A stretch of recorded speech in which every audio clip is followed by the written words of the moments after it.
All right, so this lesson is called Apples to Apples because it's a lot easier to compare an apple to an apple instead of an apple to an orange. It's also a lot easier to compare a pen to a pen than a pen to a pencil. So today we're going to look at comparing fractions by making like denominators. And we're not going to use a number line and we're not going to use an area model. I'm going to show you how to do this purely mathematically. So we're going to start off by looking at 2/3 compared to 5/6. Now, there's two ways that you can go about making these fractions have the same denominator, okay? So we want like denominators. We want both of these to be the same number on the bottom. So, two ways. I can either take 2/3 and multiply by 6 on the bottom and the top, okay? Just multiply by that other number and get 12/18, and do the same thing for the other one. 5 times 6, multiply by 3, and get 15/18, and then compare from there. Well, I can see that 15/18 is larger than 12/18. Done.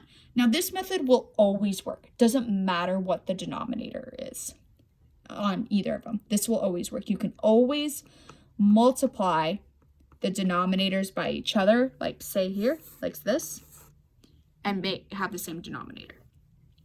So here's the other way that you can go ahead and solve these.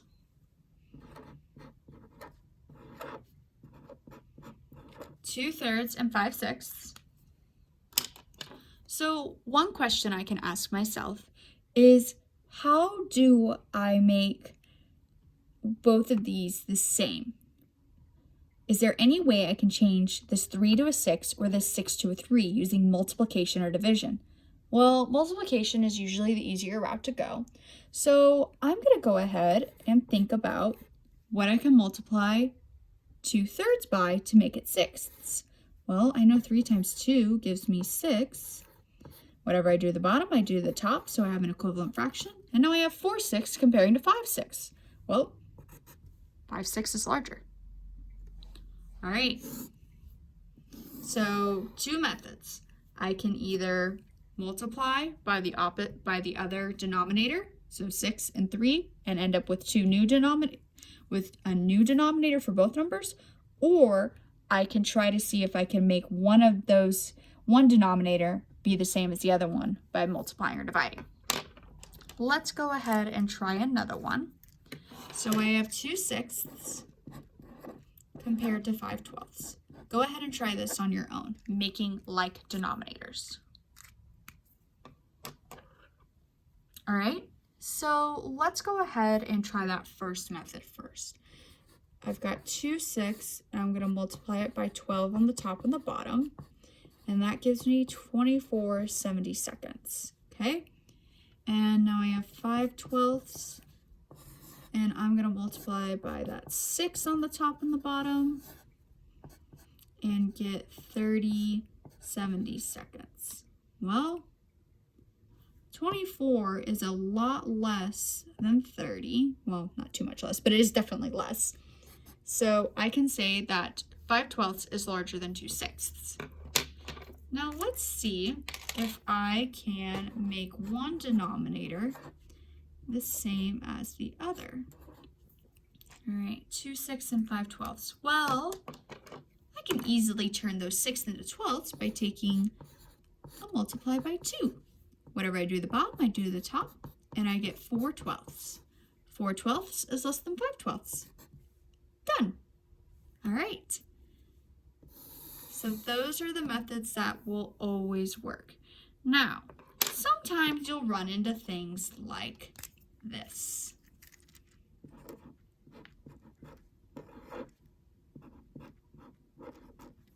Go ahead and try that one on your own. All right, so something you may have noticed is that there is nothing I can multiply 4 by to make 9, and nothing by 9 that I can multiply or divide by to make 4. So I have to use the first method. And sometimes that will be true.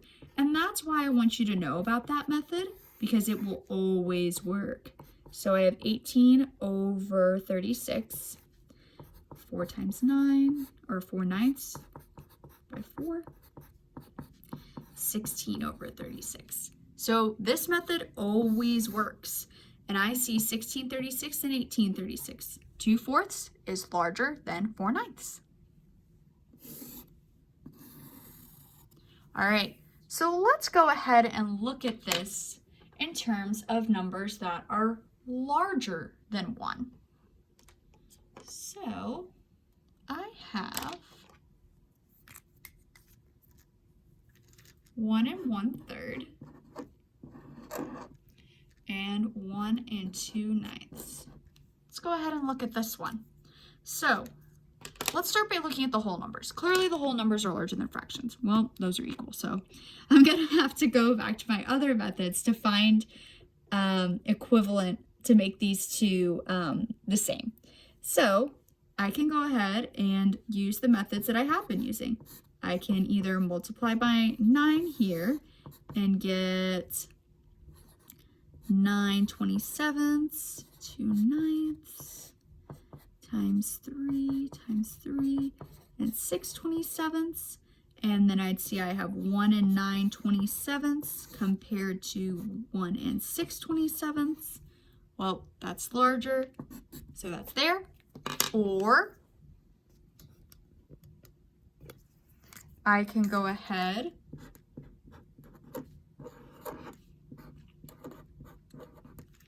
and look to see if I can make the 3 a 9 or the 9 a 3. Well, multiplication's typically easier. So 3 times 3 will give me 9. What do I do to the bottom? Do to the top. 3 ninths. So I have 1 3 ninths compared to 1 2 ninths. That is larger, so that is the answer. All right, one more that I want you to try on your own, and then we will wrap this one up.